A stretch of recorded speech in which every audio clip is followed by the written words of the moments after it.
বন্ধুরা, আপনারা কি কখনো এই জগদল মহাবীর এসেছেন ঘুরতে? যদি না আসেন তাহলে অবশ্যই কমেন্টে জানাবেন। এই মহাবীর অনেক প্রাচীন একটি নিদর্শন বাংলাদেশের। আর এই মহাবীর খনন করলে অনেক কিছু পাওয়া যাবে আশা করা যায়।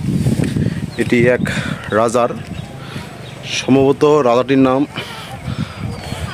বট রাজা এলাকাবাসীর ধারণা মতে। আর এই রাজবাড়ির খনন কাজ চলতেছে।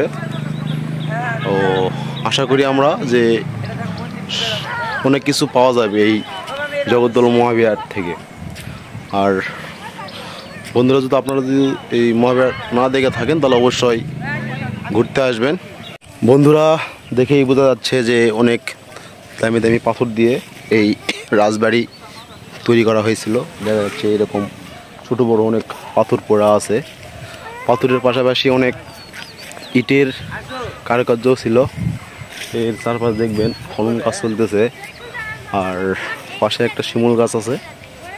আর ওপাশে সব প্রায় ধ্বংস, মানে এগুলা হয়তো বা রুম ছিল।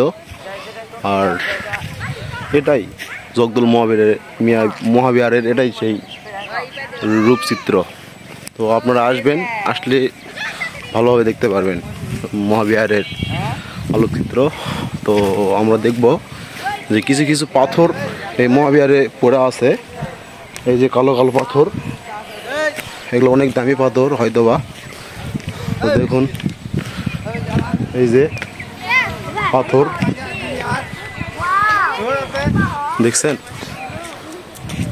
এই যে পাথর। আর সম্ভবত এটা ছাদ ঘরের, মানে প্রাসাদের ছাদ। এই তো বন্ধুরা, অবশ্যই যদি আপনারা যদি আসতে চান তাহলে নওগাঁ জেলার ধামহাট উপজেলার 1 নং ধামহাট ইউনিয়নে এই রাজবাড়ি অবস্থিত। আসলে অবশ্যই আপনাদের ভালো লাগবে।